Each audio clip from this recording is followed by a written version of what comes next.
Eu achava que eu ia ver essa confirmação em campo. Não mudou. Então, dito isso, Cudê, dá para jogar sempre ofensivo. Parabéns aí ao Arthur Jorge, que queimou a minha língua. Queimou a minha língua. O Cudê tenta jogar sempre ofensivo, impondo o jogo, mas ele não consegue. Será-se? Acredito que seja a intenção, mas que não consegue. Porque ele tem peças para isso. Tem alguma coisa não está funcionando ali. Mas vamos ver como é que foi, então, esse Flamengo e Botafogo 2-0, com o Botafogo jogando de forma ofensiva, como o Arthur Jorge queria. A saga de um herói é cruel. Esperar, sofrer, nem sempre dá para salvar todo mundo. Só desejar com todas as forças que um clássico acabe.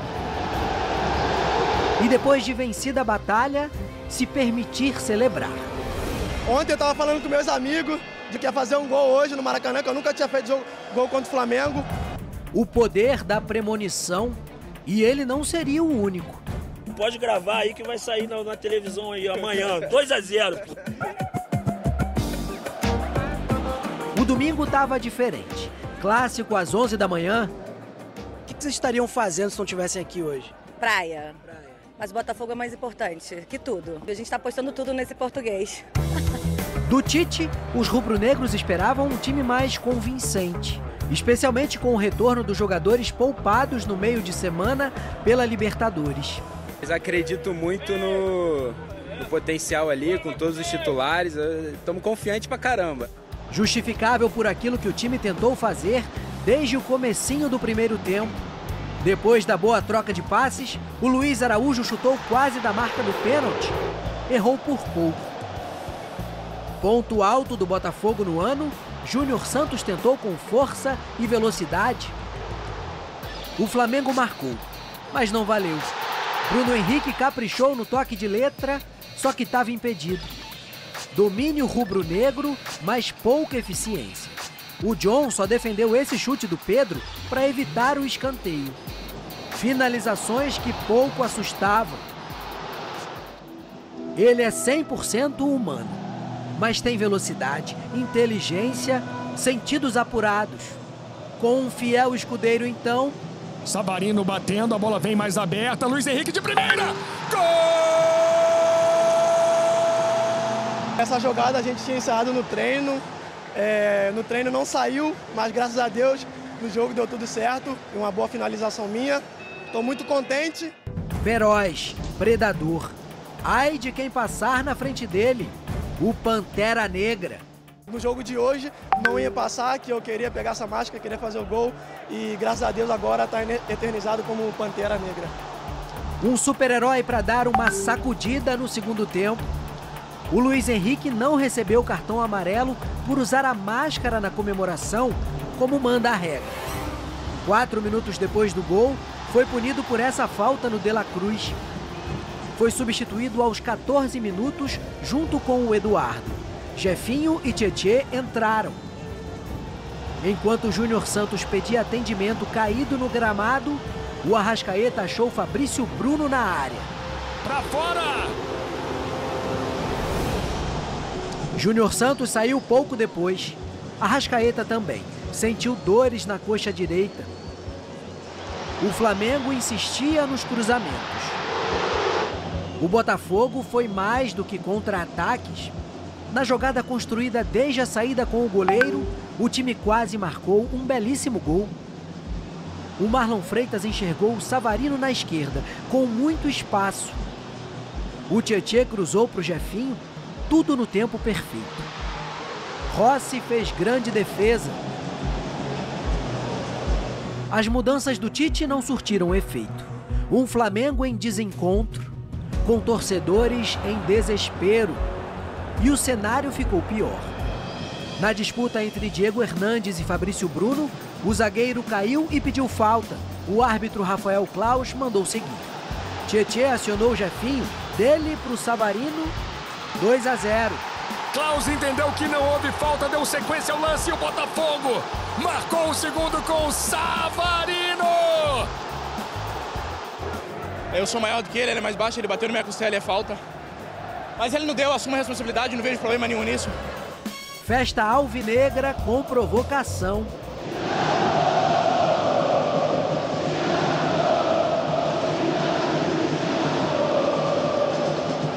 depois da última derrota do Flamengo num clássico, o Botafogo repete a dose e vence outra vez no Maracanã. Quarta vitória seguida do time do Arthur Jorge. Para a equipe do Tite, o momento é de instabilidade. São 3 partidas sem vencer. Grande nível em termos de desempenho. Foram eficazes também quando tiveram que ser. Soubemos sofrer quando foi preciso sofrer também.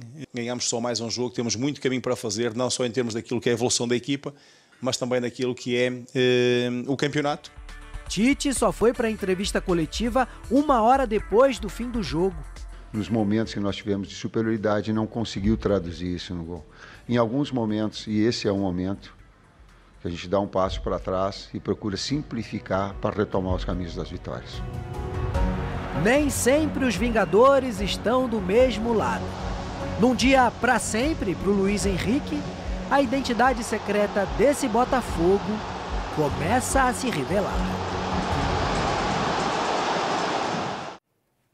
No sábado, eu estava aqui na apresentação do Sport TV News e o Raed disse algo que na hora me soou meio exagerado, porque eu realmente queria esperar esse jogo de domingo para cravar que Arthur Jorge tem um estilo, porque às vezes mete uma bronca assim, aí no primeiro adversário de risco realmente, já recua. Falei, eu vou esperar o jogo seria amanhã, né, domingo, para concordar com você. Gostaria de dizer que concordo com o Marcelo Raed. É o treinador que mais perto chega do que Jorge Jesus fez no Flamengo até aqui. Vamos com calma. Muita calma. Vamos com calma. Meu Deus, não. Prometeu ser ofensivo. Então, vamos lá. Não, gente. Calma. Eu quero falar do estilo ofensivo que ele não abriu mão ainda. Tá bom. E tinha tudo para recuar domingo. Não. Veja só, acho que tem alguns pontos para começo de trabalho. Não, eu só destaco esse. Sim. Primeiro que é o mesmo time. Mesmíssimo time. Não, peraí, que mesmo time de quem? Botafogo. Ele repetiu. Ele repetiu o time, repetiu. Ele só tirou quem não pode jogar. Isso. Não pode jogar, tá machucado, não joga. E quem fazia isso? Não, Jorge Jesus fazia isso, e o Jorge Jesus, essa história do não poupava também não é verdade totalmente. Jorge Jesus poupava discretamente, isso aí, sem fazer alarde, tá? Então, se você olhar nas escalações do Arthur Jorge, você vai ter essa percepção também. Você vai ter uma troca de um volante, você vai ter uma troca de um lateral, você vai ter alguma coisa ali. Mas a base da equipe é a mesma. Com a mesma formação, com a mesma ideia, colocando substitutos. Machucou, troco. Procuro substitutos com a mesma característica, mesmo que não sejam da mesma posição. O que eu quero é que ele consiga fazer aquilo que o outro está fazendo. E está funcionando. Só que são poucos jogos. Ainda precisa de um desenvolvimento para a gente saber. Mas então, você entendeu que o vai ter momento de regularidade. Não, mas o ponto de comparação foi usado pelo Raed, que eu esperei domingo para concordar e agora eu concordo, é um time ofensivo em seu DNA. Para mim, recuaria da ideia diante do Flamengo. Isso não aconteceu. Então, mas se você tivesse me ouvido durante a semana, você não precisava ouvir o Raed no sábado. Mas ele foi corajoso. Ele foi corajoso na colocação dele. A comparação me pareceu exagerada neste sentido e não foi não, tá? Eu concordo com o Raed. E acho que ele concorda comigo, né? Pelo menos assim, o sábado ficou bem parecido. Na questão de que não seria um jogo que faria ele mudar de ideia, tá? Mas era um adversário que poderia provocar isso em muitos, até mais experientes em futebol brasileiro. Mas se ele faz isso e perde, ia ficar... Se ele perde assim, ele tem uma... joguei de igual para igual, perdi, a minha ideia. Mas a minha ideia tá aqui, essa é a minha ideia. Assim como ele colocou a ideia dele logo de cara na altitude, o que eu achei um erro, tá? Ali na altitude era para jogar de outra maneira, e era o primeiro jogo dele. Mas ele, desde o primeiro jogo, já queria colocar a ideia dele em prática. Então, ele correu. E naquele caso é importante condicionar que foi um gol de lateral aos 3 minutos, né? E é um erro dos jogadores que não entenderam a ideia de primeira. Então, assim, é um trabalho com bom desenvolvimento de começo de trabalho, que é excelente, porque isso vai tranquilizando o torcedor, vai gerando uma confiança no torcedor para o momento de instabilidade que vai ter. É difícil. Então, e aí vocês têm um outro ponto também, aí não tem nada a ver com a comparação. Jéssica Sescon participa aqui com a gente, está me mandando. Direto do seu relógio. Ela também estava direto do meu relógio. Ela também estava sábado. Isso. Éramos 3. E ela está me cornetando aqui. Quer dizer, já tomei cornetada. Tem 1 minuto que eu estou falando de Botafogo, eu já fui cornetada de todos os lados. Botafogo não foi ofensivo, ela diz aqui. Segundo tempo foi de retranca, ela reforça aqui. já estava vencendo, né? Corneteira. Já estava vencendo. Já estava vencendo e o adversário estava desgastado pela semana dura que teve que enfrentar o Palmeiras, depois foi para altitude. Não negativo. Tava. Não estava? Negativo. E aí que eu também quero chegar. Já sei também. O adversário estava desgastado porque só o Flamengo jogou às 11 da manhã. O Botafogo estava jogando 4 da tarde. Com ar-condicionado de frente. Isso, no campo com ar-condicionado. Não é. Mari. Aliás, outro ponto aqui que eu quero destacar, hein? Eu poderia, e acho que até fiz isso sim também, fui contigo nessa, ter cornetado aqui a história de jogar na altitude, com o time completo, bababá. Depois vem para o jogo contra o Flamengo com o time completo. Aliás, ainda teve uma partida no meio da semana no Newton Santos também pela Libertadores. Mesmo time. Isso. Mesmo time. 3-1. Com todo respeito ao que o Flamengo... A ciência. Sempre. Com todo respeito à ciência. Sempre. Tem gente desafiando e acertando. Parece que a ciência, porque assim, você recebe os dados da ciência e você tem que utilizar aquela ciência do modo correto. Aplicar no seu ambiente, que no caso é o futebol. Aplicar a ciência ali. E, às vezes, você vai ter que... Olha, isso dá para fazer, isso não dá para fazer, porque isso não é viável dentro do nosso planejamento. Talvez a gente vá ter que arriscar aqui, ó. A ciência está dizendo que pode ser que aconteça isso. A gente vai ter que trabalhar no pode ser. Vamos testar se pode ser. A gente vai ter que trabalhar no pode ser. Eu acho até que o Botafogo trabalhou no pode ser, no caso do Tiquinho. Eu também acho. Porque precisou, colocou o Matheus Nascimento machucou, colocou o Tiquinho, aí o Tiquinho se machucou depois. Pode ser que o Botafogo tenha trabalhado no... Não tem jeito. Agora o que eu tenho que fazer é colocar esse jogador. Se ele estourar, do andamento da temporada. Não, eu acho que... Acho não, né? Devemos sempre ouvir e respeitar o que diz a ciência. Mas quando a gente fala em escolher estratégias para descansar o time e não descansa esse time de um 3-0 já com o estadual decidido, acho. E mais, hein? Temos um erro aí. Mais, na sequência, o próximo jogo do Flamengo é com o Amazonas. Exato. Com o Amazonas. Com todo respeito então, também, jogo no Maracanã. Descansava no estadual, fazia um esforço. A gente não tem os dados exatamente, mas, assim, pela importância das partidas, você consegue pensar assim. E aí vai chegar no Amazonas, aí no Amazonas eu vou tirar 5, 6 jogadores. O Flamengo não vence há 4 jogos, né? 4 jogos. O Amazonas não vence há 3. Então teremos um duelo de jejuns na Copa do Brasil. Então, e o negócio do não toma gol, o estadual acabou enganando um pouco, né? Porque o não toma gol depois do estadual já caiu, só tomou gol. O Mari. E eu acho que essa questão de poupar ou não, descansar ou não, é o principal dos debates, obviamente, até porque isso acarreta no desenvolvimento do time dentro de campo. Mas eu acho que mais importante do que esse debate, e uma coisa está ligada à outra, é o rendimento e o desenvolvimento de alguns jogadores nessa ideia de poupar ou não. Por exemplo, o Arrascaeta. A gente sabe que ele teve uma questão médica, um problema clínico no ano passado. Esse ano ele começa o ano muito bem, mas, por exemplo, nos últimos 8 jogos ele não entrega nem gol, nem assistência e nem rendimento de time. Então isso também passa por uma questão de ideia de jogo. E às vezes a gente debate muito poupar, mas o desenvolvimento do time, que obviamente passa pela questão do poupar, também acaba ficando defasado. E só sobre um pontinho rapidinho, só para não deixar passar o que a Jéssica falou, eu concordo com ela, não achei o Botafogo tão ofensivo assim.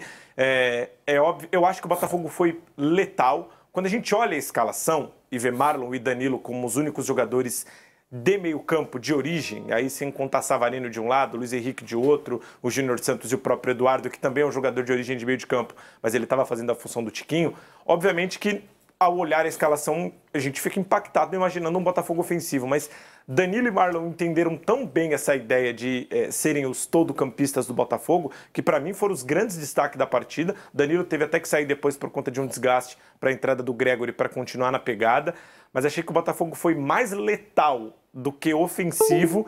E o Flamengo, se a gente pegar os números, teve até uma superioridade numérica, mas é uma superioridade sério. Não tem um chute a gol. Não, eu sei, mas tentou 15 vezes. Não, sim, é isso que eu tô falando. Chega ali, teve mais posse de bola. É isso, chuveirinho. O Pedro foi poupado de novo, Por isso, não, mas calma. É a terceira partida que o Pedro é poupado. Foi... Não é?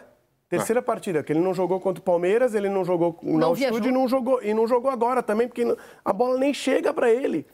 Foi poupado. Foi poupado de novo. Passa muito pelo que o Luiz está falando sobre o Arrascaeta, principalmente, e concordo totalmente com a análise feita ao Botafogo, especialmente quem foi o melhor do Flamengo? De La Cruz, que correu domingo, correu quarta, correu domingo. Bom, vamos aos personagens agora. Primeiro a gente vai ouvir o Tite justamente sobre essa oscilação, né, do Flamengo. O sentimento nosso, de todo mundo, é de passar um domingo muito ruim. Meu, da minha família, dos atletas com seus familiares. E até colocar daquilo que eles colocaram. Ele disse assim, poxa, vamos ficar quietos, vamos absorver as críticas que elas têm e vamos transformar isso em trabalho. Foi o discurso dentro. E ele é assim. Quando a gente faz um trabalho, a gente olha de uma forma linear e ele sobe. Em alguns momentos, inevitavelmente, ele vai descer e vai perder confiança. Mas também eu tenho a experiência que no momento em que ele aprender, e ele aprende com a adversidade, ele se retoma mais forte. É nós trabalhando, transformando desempenho em resultado. É a única forma, ficando quieto e trabalhando mais. Ou pelo menos mais... com maior qualificação, com maior eficiência. A vitória para mim é importante, seja contra quem for. Aquilo que valorizo são os 3 pontos. É um jogo mais ganho. Para mim não tem muito mais do que isso. Compreendo que para a torcida, para aquilo que é historicamente a rivalidade entre um e outro clube, possa ter outro impacto. Para mim o importante é ganharmos bem. Não é por termos feito esta sequência de vitórias que está tudo bem ou está tudo feito. Não, temos muita coisa para fazer, para corrigir. Agora há um ponto principal que me parece ser aqui, ou que merece ser destacado, que é o empenho dos atletas, a forma como os atletas têm trabalhado diariamente comigo em cada um dos treinos, mas também naquilo que é a sua disponibilidade para cada um dos jogos. E isso é aquilo que é o ponto fundamental. Quando há essa predisposição, quando há essa vontade, aquilo que é a ideia de jogo será sempre mais fácil de ser consolidada e muito melhor então quando é consolidada em cima de vitórias, claro. Então, os 2 professores, terminamos com o vitorioso da manhã de domingo, né? Arthur Jorge, que tem parecido um cara bacana, né? As entrevistas dele são legais. Ele chegou na tranquilidade. Porque teve muita gente... Assim, tem muita gente que estamos sendo apresentados a novos técnicos, né? O futebol brasileiro não conseguiu desenvolver técnicos. Ou não teve interesse também, né? E está tendo que trazer técnicos novos para o nosso convívio, novos de convívio. Já tem um grande currículo, né? Então, alguns chegam aqui com uma pompa, né? Que é a cabeça empinada, assim, já trabalhei na Premier League, o que é isso aqui, né? Não como nada. Outros já chegam mais assim, que legal, tô gostando da experiência, então me parece que é isso. Esse parece ser o caso, né, do Arthur Jorge, que prometeu um time ainda, não vou falar ainda mais ofensivo. Jéssica tá no camarim, tá? A fofoqueira, tá vendo a gente de lá, que ela me mandou mensagem. Não, tô no camarim aqui acompanhando. Mas disse Arthur Jorge que vai ser ainda mais ofensivo. Essa é a ideia dele. Foi ele que falou, tá, Jéssica? Não foi eu, não. Antes que ela me cornete de novo. As TVs do camarim estão no canal? Tá todo mundo vendo a gente. Tá no canal, no camarim? O pessoal gosta de ver a gente. Vamos à classificação do Campeonato Brasileiro. Eu tinha alguma outra coisa? Antes da classificação. Arbitragem. Calma aí. Não. Só um segundo. Tá. Então peraí, então deixa eu ler a classificação. O Botafogo é líder agora com 9 pontos, seguido de Atlético Mineiro com 8. Aliás, falando em Atlético Mineiro, teve um gol do Scarpa, que nem é aquele negócio que você gosta lá do Ronaldinho, né? O negócio da barreira, você gosta. Quem já fez gol assim? Scarpa. Agora sim. Quem mandou ninguém tá deitado lá. 8 pontos tem o Bragantino e 7 tem o Atlético Paranaense. Tá, esse é, neste momento, o G4 do Brasileirão. Bahia, Internacional, Cruzeiro e Flamengo têm os mesmos 7.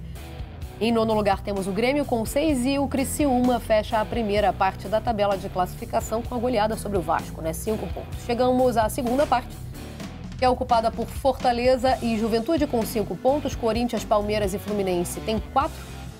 São Paulo, que hoje recebe o Palmeiras, tem 3. Vem aí o Vasco com os mesmos 3 pontos, abrindo o Z4, que neste momento é composto por o próprio Vasco, Vitória, Atlético Goianiense e Cuiabá. Cuiabá e Vitória um jogo a menos por conta do jogo da Copa Verde do Cuiabá, e aí Criciúma e Fortaleza por conta do jogo do Fortaleza da Copa do Nordeste. Então Vasco, ó. Não, lembrei o que eu ia falar. É que o Vasco a perspectiva é pior, mas assim, tem mais gente que precisa abrir o olho. Então, lembrei do que eu ia falar. Tá rolando uma certa confusão. Tenho entendido, assim, especialmente via redes sociais, né? Termômetro, redes sociais, sobre as críticas ao trabalho do Tite. Gente, é possível criticar e não pedir a saída. Sim. Porque tá rolando essa confusão, né? Ah, não pode mais pedir a saída. Poder pode, mas não faz muito sentido. Dá pra criticar antes. Tem duas correntes. Tem mais, né? Porque a torcida do Flamengo é tão grande que tem várias correntes. 1 Mas, bilhão. Assim, as mais que gritam mais. As barulhentas. As mais barulhentas são aquela que defende que o Jorge Jesus tem que ser o técnico do Flamengo em todas as oportunidades. Todas. Mas isso é muito chato, cara. Então, é chato. Tem o Jorge Jesus lá pra gente não esquecer. Fica lá ele atrás. Só pode ser o Jorge Jesus, todos os técnicos. Se o Jorge Jesus tem que ser o Jorge Jesus de 2019. Isso. Que já começou a perder se o Jorge Jesus também. não quiser, tem que contratar o Jorge Jesus pro lugar dele. Tá? Aquele que fica atrás ali do Tite. Só pode ser o Jorge Jesus. Então tem essa corrente, né? E tem a corrente que defende que o Tite é a melhor opção dentro do cenário atual. Das possíveis. Isso. Então que tem que se dar tempo ao trabalho do Tite. Em qual? Eu estou na segunda. Eu também. Eu estou na segunda. Também. Estamos, então. Eu estou na segunda. Porque a primeira, ela não é viável. Ela não é viável. Ela é meio chata, pode até meio ser mala, que o trabalho do Tite não esteja emplacando, pode ser que a torcida do Flamengo não goste do trabalho do Tite, pode ser. Me apresente uma melhor opção que não seja Jorge Jesus. Se falar assim, não, Jorge Jesus, aí eu até posso pensar, não, Jorge Jesus, se puder contratar agora, de repente pode ser... começar pelo fato que nunca foi opção. Eu até gostaria pro Flamengo de ver. pode até ser, mas por carreira não chega nem perto do outro, mas tudo bem. Mas deixa eu falar pra você, nem opção não é, minha gente. Então, exato. Estão me avisando aqui, já deu? Já deu, também acho que já deu. O Flamengo não ganha 3 jogos, tá? Eu inverti, só o Amazonas a 4 jogos. Sim, é. É porque a gente deu invertido. É invertido, só invertido. E a arbitragem, no meu entender, boa. Muito bem, também. Boa. Nos lances decisivos, acertou. Acho que não foi falta sobre o Fabrício Bruno. E tinha que dar um amarelo numa regra ridícula, mas tinha que dar amarelo pro Luiz Henrique. Mas não significa que o Luiz Henrique seria expulso depois. Exatamente. Inclusive não seria, sabendo que tinha amarelo, não ia, né? Provavelmente não faria falta. Beleza, então é uma discussão meio vazia também. Então vamos lá. E o Corinthians, hein? Quero pedir aqui a contribuição de todos para que se inscrevam no nosso canal aqui no YouTube.